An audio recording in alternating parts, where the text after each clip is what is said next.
Downs Melbourne Cup roundup with punter to punter. Australia's most inane, inarticulate, uninformed racing tips to show. Heard every Saturday morning on 3RRR FM. And here they are, those titular heads of tipsterdom, those princely pontiffs of punting, the acrid ones, Slim Whittle, Con Marasco, and the amazing Dr. Turf. Kiwi won a Wellington Cup. I think the trophy for that is a fleecy line gumboot. There are a lot of people around who think that this horse Kiwi can emulate the performance of the great stayer by the same name who won the race 2 years ago. It is the same horse, knucklehead. The stewards sit up there in the clock tower. They watch the race. They got the best position just because they're stewards. How much does it cost to be a steward? It's not a question of money. They spend their whole lifetime learning every aspect of the racing industry, Con. And then they fork out the money. Right. Now, this is where the Melbourne Cup has started here, and then there's this mad scramble along this long straight here where the jockeys use every kind of devious riding tactic they can to get a good position. Yes, I understand. In the 1984 Melbourne Cup, Bounty Hawk put the squirrel hold in a hay iron, completely ruined his chance. And they both dropped out. Yeah. Then they come around this turn here, careful not to spear off into the Maribyrnong River, which is this beautiful, picturesque, rat-infested sewer out this end of the track. They wouldn't build it out the front of the track, no way. That's the members. Yeah, of course. Then they go along this straight. Now, it's not marked here on the map, but there's a steward's tower right there, so they start trying again. And then they sweep around this turn here. You see that? They sweep around this turn here. You like that? Yeah. I'll do it again. They sweep around this turn here. Very clean part of the course, that. And this is the abattoir's treble right here, and many a good horse has come to grief at those 3 jumps there. But and the abattoir's right across the road, very handy. Then they come round this corner here and down this long straight here. The good horses power on, the lousy ones drop out. And then there's Late Show, a 5-year-old gelding, the winner of the Canterbury Cup and the 2nd division of the Hawkesbury Maiden. Carrying 52 kilos. He's up 2.5 on that. Do you think he can carry the extra weight in the Melbourne Cup, Dr. Turf? Well, I think going on his Sydney Cup when he could, Slim, yeah. Did he win the Sydney Cup? Been brought along very nicely by George Handel. A little bit disappointing in the Delgetty on Saturday, but too good a horse to beat. Lack of reason, by total lack of respect for my tips, out of any reasonable regard for my position on the panel. Reasonable enough. He's honest as the day is long, but who knows what that means these days with daylight saving. In fact, that's why they don't have... Caulfield Cup. 6 mares have won the Melbourne Cup, but if Mapperley Heights does, she'll be the first to do so while carrying a foal. Isn't that right? Good. Well, just remember the breathing's the most important... No, Mrs. Heights, the breathing is the most important thing. And don't believe a word they tell you about the pain. It's me. With one of the most highly respected men in racing. Take it away, Mr. Squiggle. Well, my tip for the Melbourne Cup is... Now, how's that?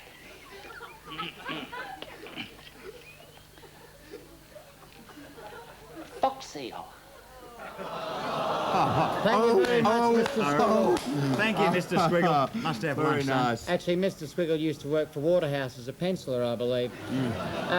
Fox Seal, of course, is 2nd in the Doncaster, 2nd in the Metropolitan, a great all-rounder, winner of the Brisbane Cup. He's got a great chance, really. Well, I'm glad you mentioned the Brisbane Cup, because we must point out, in Victoria they race anti-clockwise, in New South Wales they race clockwise, and in Queensland they race crooked. Chance, I think Fox Seal is... rates a big one in my book in this one. He'll be coming I think he might find it a little bit tough for him at this stage, Slimmy. I don't like greys. He's won the Underwood. She's a mare, Con. She. When I say he, I know I mean she. He's won the Caulfield Stakes, she's won the Caulfield Cup, and she deserves to win. This man has arrived. Wayne, how you going this morning, mate? Good, thanks, Trev. Come down here for a glass of champagne after track work? Yeah, I've had a couple. Had a couple, look like it too, mate. Trish Dart, can she pull off the big double? Hope she can. She's done all right since the Cup, so, you know, just hope for a bit of luck and hope we get the big one. And Wayne, what do you think will be hardest to beat in the Melbourne Cup? I suppose I reckon Kiwi will be about the hardest. I've seen a video on its run over in New Zealand and it was a good run, so it'd be the hardest. I suppose the other mare... Nice run in the McKinnon on Saturday, and he has won over the 2 miles. Got dicky legs, but been brought along very... You want to make sure that you're leaving more Bugs Bunny than you started with, right? So all you got to do is go with your luck and keep your mince pies peeled for the dips. You know the dips? Otherwise known as your common pickpocket? Now, it's real easy to pick these criminal types at the track. They're usually little sort of ferrety blokes, you know, with beady mince pies, a couple of cuts on the satin lace maybe, you know, not to mention the odd transfer on the German brass band. Now, there's three kinds of dips to watch for. There's the Hong Kong version, as I've already demonstrated. Easiest right now, traveller's checks, I'll tell you what. Then there's the New York version. That's where they carve out a third mince pie right in the middle of your scones, right about there. Very messy, very messy. Now, for your money, I mean my money, you can't go past the local version. It takes years of training and practice. And when it's done properly, it's like watching an artist at work. I'll show you how it's done. Watch this.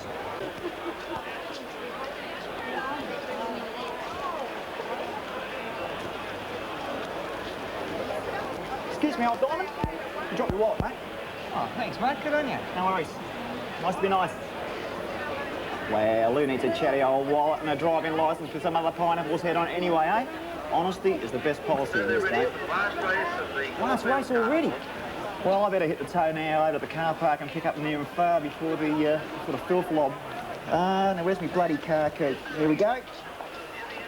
Driving a Jag today. Well, good luck tomorrow, viewers. This is Yoni staying for Crime Beat saying, see you in court. Waynette's girl ran like a crab at the Valley last week. It's been a long time since the crab won the Melbourne Cup, so I suppose its turn might be up, I guess. I'm allergic to crustaceans. Actually, speaking of crustaceans, I've got the Hong Kong Cup here. I don't know whether I showed you that before. No, how do you know it's the Hong Kong Cup? It's got Hong Kong written on the bottom. Yeah, so it has, yeah. Number 15 is our boyfriend. He's the 7-year-old gelding. We're gonna give him the flick too. He hasn't got a prayer, really, has he? He's a leader. He will lead in the race, and you know, a leader, they've got to run him down, Slim. Yeah. Yes, he ran a great second in the Dalgety. What did you think of his run in the Dalgety? Well, he boxed on very well. I think if he loses the Melbourne Cup, he'll go home in a box, though. And Good gelding, I bet there's a few young girls out there who'd like this next bloke to be their boyfriend. Take it, Molly. Well, thank you, Punters. My tips for the Melbourne Cup is first, Late Show. Been very disappointing, this horse, because, of course, he did run second in the AJC Derby, I think, last time. Yes, the AJC Derby. Right. There's that old familiar da-dunk, da-dunk, da-dunk. I must say, I think the jumps racing's come along in leaps and bounds over the last few years. Dalgety, I must say, Dr. Turf. What do you mean, powerful? Yeah. Ever run race in his life, and I really... G'day, Trev. And Titch, you don't have a ride in the Melbourne Cup. Why not? Right, Trev. Right. The scourge of the racing industry. Put a lot of top jockeys out of racing, Trev. Well, Titch, let's have a look at the riding style that made you famous in the Riverina. No worries, Trev. Whoa! Whoa! I said whoa! No, Titch, not how you got 6 months, how you got famous. But I haven't got me battery with... All right, I'll give it a go anyway, Trev. Go, you mongrel! Go! Go! Go! So, come on, trainers. If you need a strong rider for your cup fancy... Roy. Excuse me, that is Fille de Roi, you Palestine. Grand Prix in Queensland. I don't know why it's not racing in Adelaide at the moment. But he's a mare. He's a 4-year-old mare. Mares have got a very bad record. He's a 4-year-old mare. Unbelievable. She's a mare. Turf and turf speculators right round Australia. Yes, this is the cup that brings the nation together. And what is the Sydney point of view of the big one, Elwick? Well, Con, this spring Sydney horses have been far better than Melbourne ones. You've got Shankill Lass, you've got Drawn, you've got Handy Providence. You got 30 seconds, Elwick. Not to mention Rising Prince, the Bathurst bikie that made a Milpera massacre out of your Cox plate. No doubt, this year the Melbourne Cup winner will have outstanding Sydney form. Like Maggie Tabberer, Elwick. Yes, Con. Elwick, what was the last Sydney Cup winner to win a Melbourne Cup? Probably Carbine. In? 1890. Oh, fabulous strike rate, once every 95 years. Great. Well, let's face it, But like the rest of the panel, I think he's a little bit immature this year. Tripsicum, a 4-year-old stallion trained by J.P. Gaffney. Oh, J.P. Gaffney, what, the smartest man ever to come out of Kilmore. Where's Con? Coming. Where's my watch? Good luck, boys. This is the big one. Break a fetlock, Slim. The runners are milling around behind the stalls. The New Zealand runners are moving up now. There's the Tasmanian Tripsicum waiting to be called up. Black Knight moves in. White Queen to Bishop 3, check. Hello, Fox Seal's broken loose. Oh. They're all in now, bar Mapley Heights, who's having a bit of trouble. I think she's about to drop it. Yes, I can see the foal's head poking out. But the barrier attendants have pushed it back in and she's ready. The light is flashing. And it better stop that or it could be arrested. The starter's mounting his platform. And if he doesn't stop that, he could be arrested. And the law's on its way. And they're racing in the Melbourne Cup of 1985. Gary Honey he jumps well. Doesn't he? And late show won't be starting until after midnight. Now it's Roy in the lead, his nose loving along a length in front of his tail. Our boyfriend is enjoying a good position. I think it's the missionary. Over to you, Con. Thank you very much, Slim. And as I try and sort the runners out from where I see them, there's one out in front, followed by another one behind it by, I can't quite make out what that one is behind it, but it's definitely a horse. How do you tell which horse is which? By the colours, Con. Thank you very much, Dr. Turf. So there's a brown one out in front, followed by a black one, followed by another brown one. Next is another brown one and another brown one, followed by another couple of brown ones behind that bunch. There's a grey one, thank Christ for that. And I have to say at this stage that it's anybody's race for my mind, Docky. You can park a truck in your mind, Con. Lack of reason shows his freckle by a length to Joanette's girl. And when you have a look at Rising Prince, how does he get it to stay up like that? I've no idea, Docky. So it's a good length. Rising Prince. Next comes Foxhill outside our Sophia, inside Silver Award. Outside it is Irish Lord, who is travelling inside Tristark. And in between those runners is Dusky Legend, and outside them is Sprightly Native, who's on the other side of the fence. But on the course, Burbridge, Butternut travelling well within herself, although I didn't think that was possible. Then it's Cairo, Corrie May in a pocket, and Conwood, you get your hand out of mine. Sorry, Slim, I thought I was adjusting my binoculars. Next it's Mappley Heights, who's labouring under a big weight, which has kicked again. Stand by with the boiling water. They're followed by Kiwi, who's got a long way back in the field. How could he possibly win from there? And Black Knight is a long way from home. Down, down, down, down, down, down, down, down, down, down, down, down, down.